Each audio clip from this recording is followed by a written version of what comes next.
Les cadres japonais parlaient rapidement, leurs voix empreintes d'urgence, mais personne dans la salle de conférence de Western Logistics ne comprenait un mot.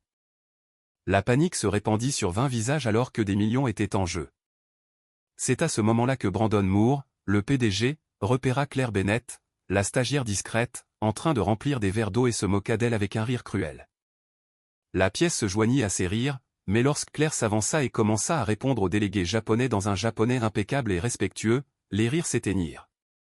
La pièce sombra dans un silence stupéfait alors que la femme qu'ils avaient ignorée devenait leur salut.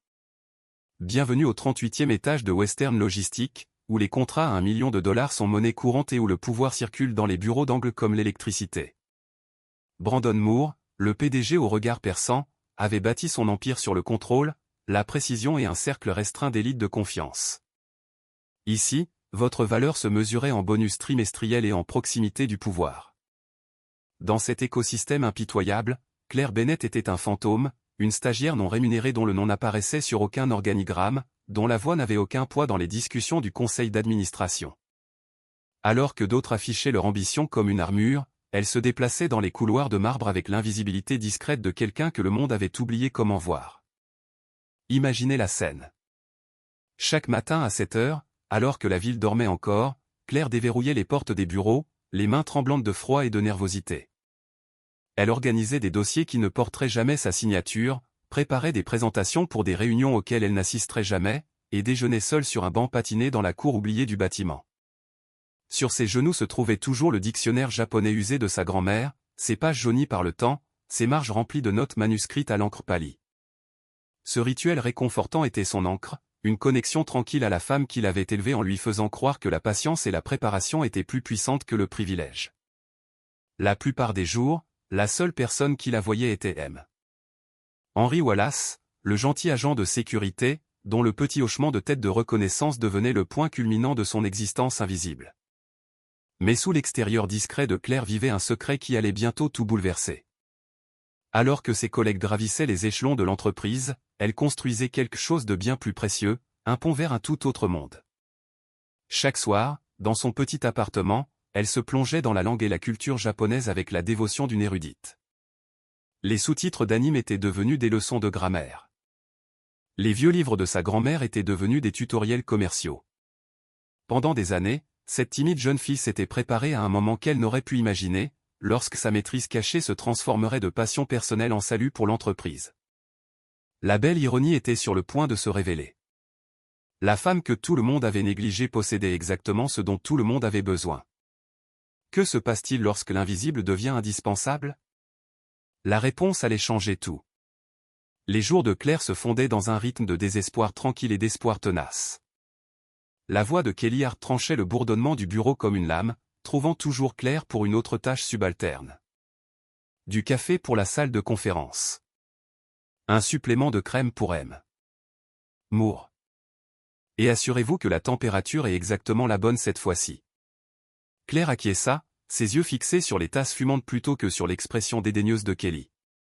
Le traitement était conçu pour briser son moral, mais au lieu de cela, il renforçait sa détermination d'une manière qui s'avérerait inspirante pour quiconque comprenait le pouvoir de la persévérance sur le privilège.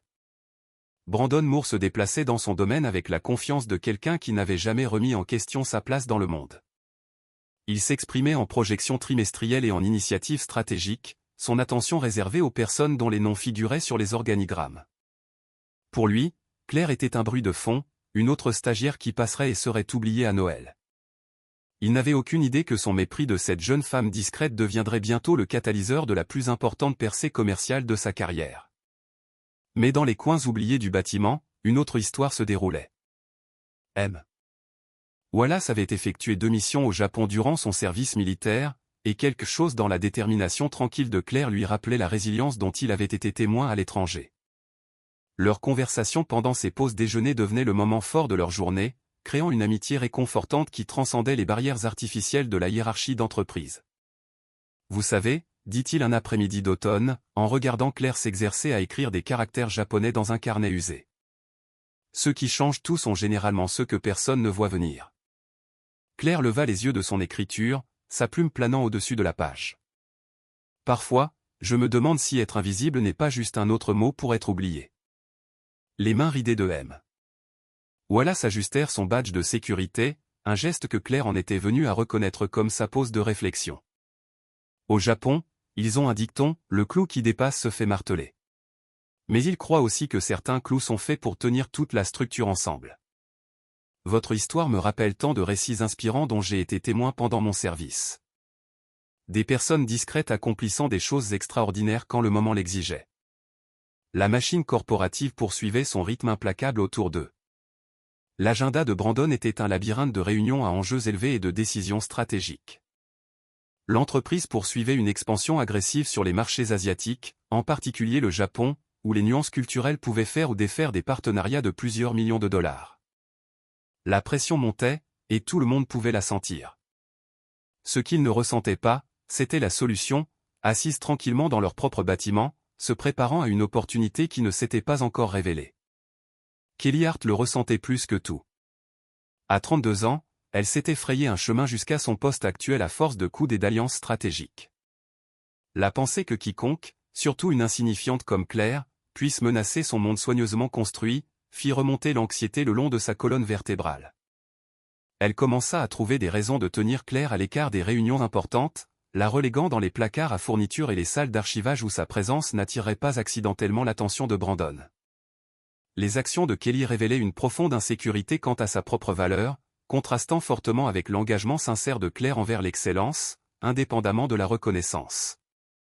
Claire sentit le changement mais ne put en comprendre la source. Elle se retrouva déplacée dans des espaces de plus en plus petits, se voyant confier des tâches qui semblaient conçues pour la maintenir aussi loin que possible de l'action. Ses études de japonais devinrent son refuge. Les caractères familiers et les structures grammaticales lui offrant un réconfort dans un monde qui semblait déterminé à la rabaisser. Chaque soir, elle rentrait dans son petit appartement et se perdait dans les leçons de langue, les études culturelles et la recherche sur les protocoles commerciaux. Ses voisins auraient pu trouver cela motivant s'ils avaient connu sa dévotion, mais Claire gardait ses ambitions privées, les nourrissant comme de précieuses graines qui fleuriraient au bon moment. Un soir, alors que l'automne peignait la ville dans des teintes d'ambre et d'or, Claire resta tard pour terminer un projet personnel qu'elle s'était assigné, recherchant les entreprises de transport maritime international et leurs antécédents culturels, espérant mieux comprendre l'industrie dans laquelle elle travaillait. Elle était particulièrement fascinée par la culture d'entreprise japonaise, qui semblait s'aligner sur les valeurs de sa grand-mère concernant la patience, le respect et la pensée à long terme.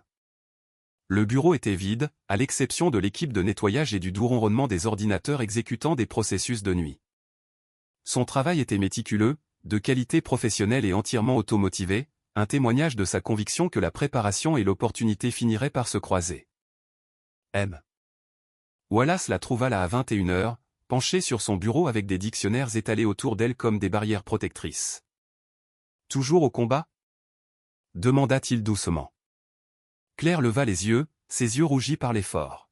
« Je continue de penser que si je travaille assez dur, si je me rends assez utile, peut-être que quelqu'un me remarquera. » Claire, dit M. Wallace, s'installant sur la chaise en face de son bureau. Certaines des batailles les plus importantes de l'histoire ont été gagnées par des gens auxquels personne n'avait pris la peine de prêter attention. Claire ignorait que son moment de sortir de l'ombre était imminent.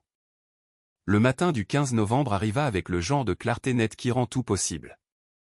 Claire n'avait aucun moyen de savoir que ce serait le jour où toute sa vie changerait, ou que la crise qui se préparait dans le bureau de Brandon la tirerait enfin vers la lumière. Alors qu'elle se préparait pour une autre journée de service invisible, elle se comportait avec la dignité tranquille qui était devenue sa signature, ignorant que ces mois de préparation patiente allaient s'avérer inspirants pour tous ceux qui seraient témoins de ce qui allait suivre. L'appel arriva à 8h47. Yamamoto Industries, l'un des plus grands conglomérats de transport maritime du Japon, était arrivé pour sa réunion de partenariat cruciale, mais son interprète avait été retardé par le mauvais temps. La salle pleine des cadres les mieux rémunérés de Weston se retrouva soudain face à la perspective de mener la négociation la plus importante de l'année à coups de gestes et de Google Traduction. La panique dans la salle de conférence était palpable. Des millions de dollars étaient en jeu, et personne ne savait comment combler le fossé linguistique qui menaçait de tout faire dérailler. La mâchoire de Brandon se crispa tandis qu'il observait son équipe. Kelly Hart feuilletait désespérément ses contacts, appelant tous les services de traduction de la ville. La délégation Yamamoto arriverait à 10h précises, s'attendant à la présentation professionnelle qui déterminerait si Western Logistics obtenait ses routes maritimes du Pacifique. Le temps était compté, et le désespoir s'installait parmi des gens qui n'avaient pas l'habitude de se sentir impuissants. Des solutions, les gars. J'ai besoin de solutions. Ordonna Brandon, sa voix prenant le ton tranchant qu'elle avait toujours lorsque des millions de dollars étaient en jeu. C'est à ce moment-là que Claire apparut dans l'embrasure de la porte, portant une carafe de café fraîchement préparée. On lui avait dit de rester dans la réserve, mais Wallace lui avait discrètement suggéré qu'elle pourrait être nécessaire ailleurs aujourd'hui. Son cœur battait la chamade en entrant dans la salle de conférence tendue où 20 des personnes les plus puissantes de l'entreprise fixaient leur téléphone comme s'ils détenaient les secrets de l'univers. Le contraste était saisissant, cette jeune femme posée s'avançant dans le chaos avec le calme de celle qui est préparée à des moments que les autres n'auraient pu imaginer. « Kelly, quel est notre plan de secours ?» demanda Brandon, ne remarquant pas la présence de Claire. « J'y travaille, » répondit Kelly, sa voix serrée d'une panique à peine contenue. « Mais tous les services sont soit complets, soit trop chers pour un délai aussi court. » Claire posa la carafe de café, les mains légèrement tremblantes. Elle savait qu'elle devait partir, devait se retirer dans son coin d'invisibilité assigné. Mais les mots de Wallace résonnèrent dans son esprit. Certains clous sont faits pour tenir toute la structure ensemble. Le moment était à la fois terrifiant et inévitable. Toutes ces nuits d'études, toutes ces traductions discrètement préparées, toute cette attente patiente l'avaient menée à cet unique et crucial instant. « Excusez-moi, dit-elle doucement. » La pièce ne répondit pas. Sa voix avait été trop douce, trop incertaine. « Excusez-moi, répéta-t-elle, plus fort cette fois. La tête de Kelly Hart se releva brusquement, l'irritation traversant ses traits. « Claire, ce n'est pas le moment. Nous sommes face à une crise ici. » Mais Brandon avait entendu quelque chose dans le ton de Claire qui le fit la regarder directement pour la première fois peut-être depuis qu'elle avait commencé à travailler là. Qu'y a-t-il ? La gorge de Claire était sèche comme de la poussière, mais elle força les mots à sortir. « Je parle japonais couramment. » Le silence qui suivit fut si complet que le système de ventilation du bâtiment sembla assourdissant. 20 paires d'yeux fixés sur la jeune femme qu'ils avaient à peine remarquée pendant 8 mois. La transformation de l'énergie de la pièce fut immédiate et électrique, l'incrédulité cédant la place à un espoir désespéré. Kelly Hart laissa échapper un rire nerveux. « Claire, il ne s'agit pas d'anime ou de manga. C'est du japonais des affaires de niveau professionnel. Ce sont des négociations sérieuses. » Dit Claire clairement, sa prononciation nette et assurée. Brandon se redressa sur sa chaise. Même sans comprendre les mots, il percevait la fluidité, le rythme naturel qui ne s'acquiert qu'avec une véritable maîtrise linguistique.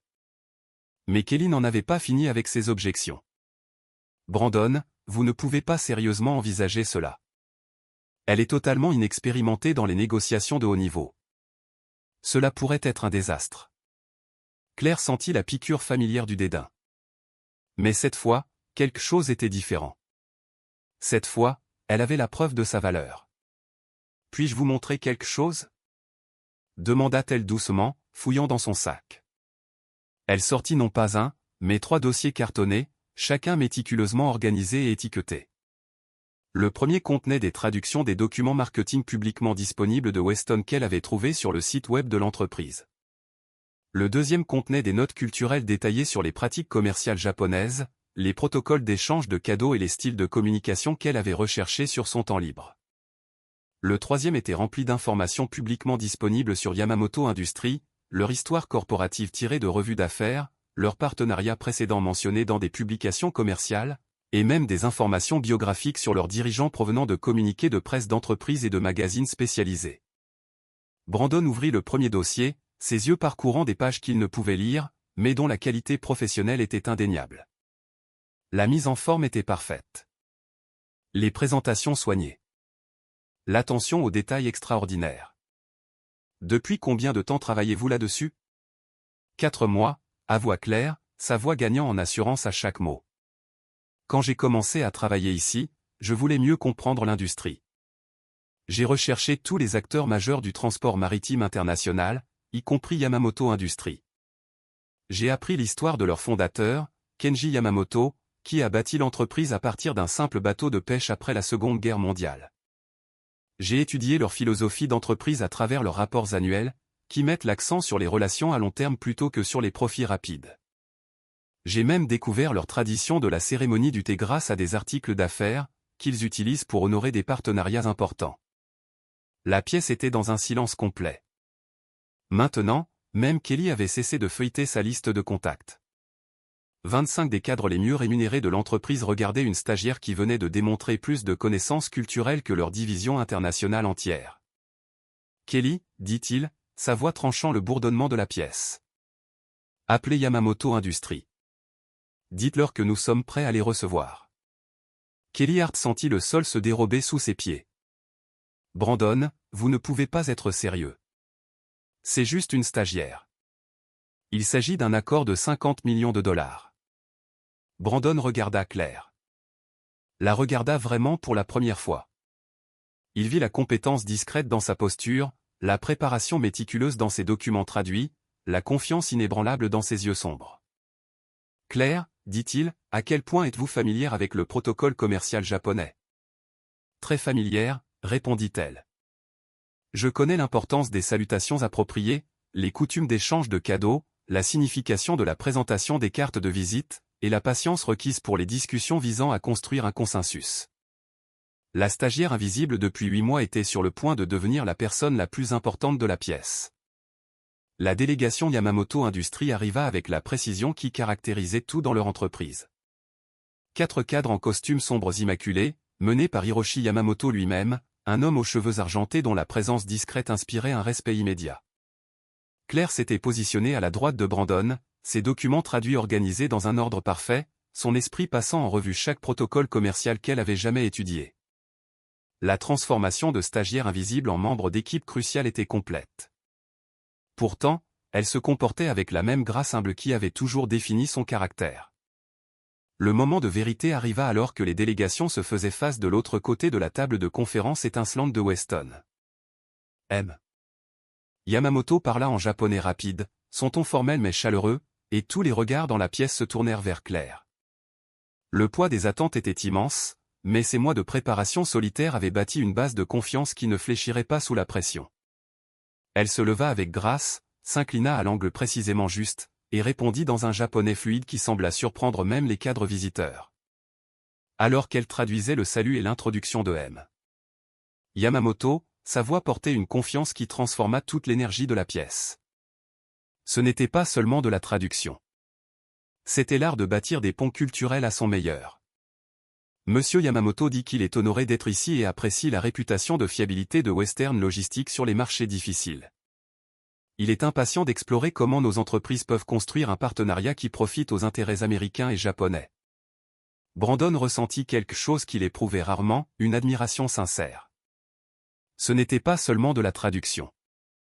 Claire facilitait la communication, lisait les signaux culturels, aidant les deux parties à naviguer dans la danse subtile des affaires internationales. Alors que la présentation commençait, Claire passait sans effort d'une langue à l'autre, ses traductions capturant non seulement les mots, mais l'intention, le contexte et l'émotion. Lorsque Brandon expliqua la stratégie d'expansion de Weston, elle adapta son argumentaire de vente américain typiquement agressif en un langage plus collaboratif que les cadres japonais préféraient. Lorsqu'M. Yamamoto souleva des préoccupations concernant la flexibilité des délais, elle aida Brandon à comprendre que ce n'était pas de la résistance, mais une invitation à faire preuve de sensibilité culturelle. La magie opérait dans les moments subtils entre les échanges officiels. Lorsqu'M. Yamamoto mentionna l'histoire de la fondation de son entreprise, Claire ne se contenta pas de traduire, elle la relia à l'histoire de Weston, celle d'entreprise familiale devenue leader de l'industrie. Lorsque Brandon parla de fiabilité et de confiance, Claire utilisa le concept japonais de Shinri, qui véhicule une signification plus profonde sur les partenariats basés sur les relations que de simples traductions anglaises ne pourraient le faire. Kelly Hart observait depuis le côté de la pièce, son monde soigneusement construit s'effondrant à chaque échange parfaitement traduit. Elle avait passé des années à se positionner comme indispensable, pour ne voir qu'une femme qu'elle avait traitée comme un meuble devenir la cheville ouvrière du plus important contrat de l'entreprise. L'ironie ne lui échappa pas, en cherchant à diminuer la visibilité de Claire, elle n'avait fait que rendre ses propres limites plus évidentes. Mais le véritable tournant survint lorsqu'M. Yamamoto posa une question complexe sur la coordination logistique pendant la saison des typhons, un scénario qui exigeait de comprendre à la fois les procédures techniques d'expédition et les protocoles d'urgence japonais. La question était si spécifique, si culturellement nuancée que même l'interprète le plus cher aurait pu avoir des difficultés. Claire n'hésita pas. Elle traduisit la question, puis se pencha vers Brandon et murmura « Il ne s'interroge pas seulement sur les protocoles météorologiques. » Dans la culture d'entreprise japonaise, cette question porte réellement sur la confiance, sur notre compréhension de la gravité des catastrophes naturelles au Japon et sur notre respect de leur impact sur les affaires et la vie humaine. Les yeux de Brandon s'écarquillèrent de compréhension. Il ne s'agissait pas seulement de routes maritimes et de plans de secours. Il s'agissait d'empathie culturelle et de pensée de partenariat à long terme.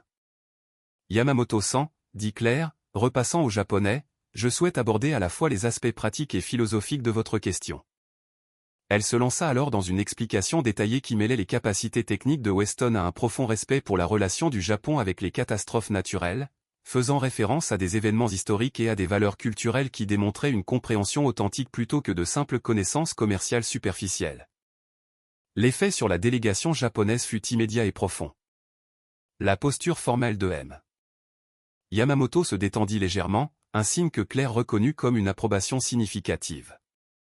Ses associés commencèrent à prendre des notes plus détaillées, et leurs questions devinrent plus spécifiques et prospectives, indiquant un réel intérêt pour un partenariat plutôt qu'une exploration polie. 2 heures plus tard, alors que la réunion se terminait par des poignées de main et des échanges de cartes de visite, Claire avait discrètement instruit Brandon sur la présentation correcte à 2 mains. M. Yamamoto s'approcha directement de Claire. Bennett-san, dit-il en anglais, puis continua en japonais. Votre préparation et votre compréhension culturelle ont rendu cette négociation non seulement possible, mais véritablement productive. Je voudrais demander que vous soyez notre principale interlocutrice pour les discussions futures.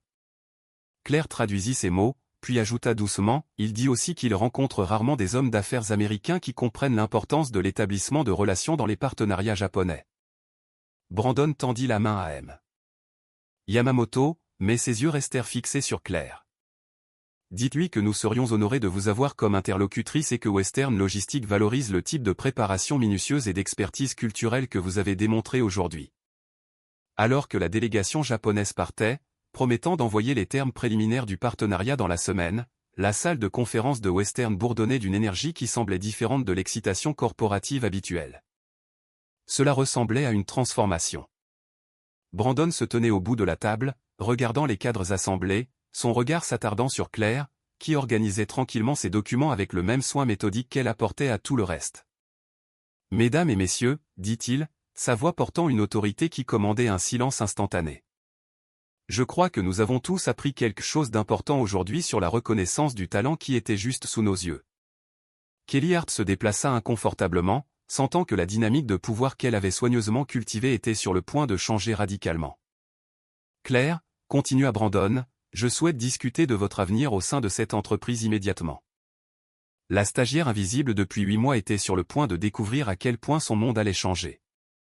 La réunion dans le bureau de Brandon parut surréelle à Claire, comme si elle entrait dans un autre univers où sa voix comptait réellement. Le soleil de l'après-midi filtrait à travers les baies vitrées, projetant le genre de lumière dorée que les photographes dépensent des fortunes à recréer. Brandon était assis en face d'elle, non pas derrière son imposant bureau, mais dans l'un des fauteuils confortables réservés aux visiteurs importants. Le geste en disait long sur la rapidité avec laquelle la dynamique du pouvoir avait changé en quelques heures seulement. 4 mois, dit-il, secouant la tête avec ce qui ressemblait à un véritable remords. Vous êtes ici depuis 4 mois, et je ne connaissais même pas votre nom de famille avant aujourd'hui. Claire rentra une mèche de cheveux derrière son oreille, un geste nerveux qu'elle avait depuis l'enfance. Je n'ai jamais attendu que vous me remarquiez, Monsieur Moore. J'essayais juste de bien travailler et d'apprendre. C'est exactement le problème, répondit Brandon, sa voix empreinte d'une introspection rare chez quelqu'un de sa position. J'ai bâti cette entreprise sur le principe que le talent finit par émerger. Mais j'étais tellement concentré sur les personnes au sommet que j'ai cessé de regarder la fondation qui soutenait tout.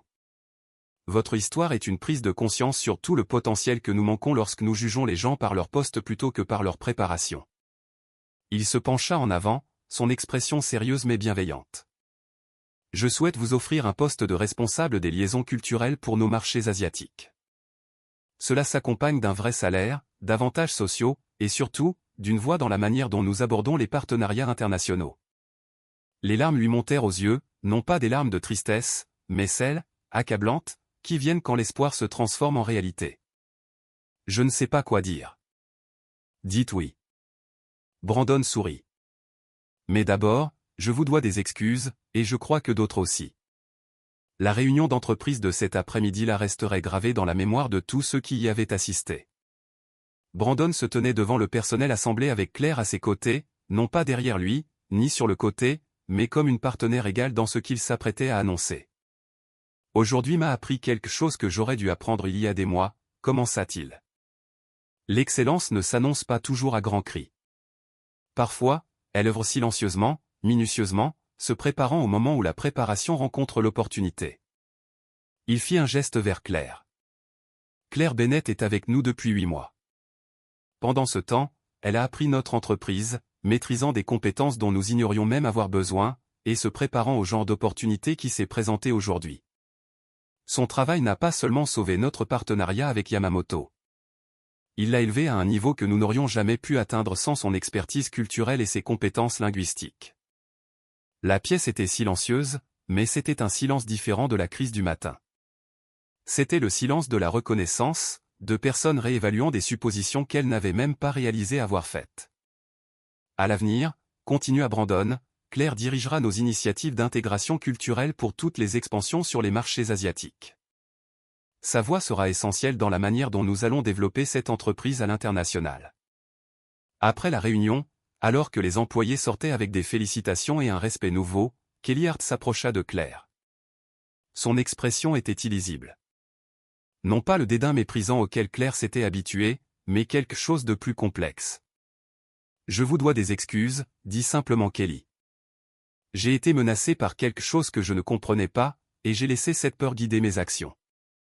C'était non professionnel et injuste. » Claire étudia le visage de Kelly, voyant un regret sincère sous la contenance professionnelle soigneusement maintenue. « Nous faisons tous des erreurs quand nous avons peur de perdre quelque chose d'important pour nous. » « Vous êtes plus magnanime que je ne le mérite, » répondit Kelly. « J'aimerais repartir à zéro si vous le voulez bien. Je pense que je pourrais apprendre quelque chose de la façon dont vous gérez les défis. » Claire tendit la main. « J'aimerais bien. » Ce soir-là, Claire trouva M. Wallace à son poste de sécurité, lisant un roman de poche usé pendant sa pause dîner. Il leva les yeux en la voyant approcher, son visage buriné se fendant du doux sourire qu'elle en était venue à chérir. « J'ai entendu parler d'aujourd'hui, » dit-il, posant son livre.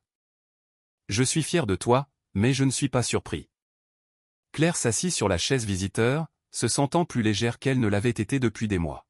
« Vous m'avez dit que certains clous sont faits pour tenir toute la structure. Et aujourd'hui, vous avez prouvé que parfois la personne que tout le monde ignore est exactement celle dont tout le monde a besoin, » répondit M. Wallace.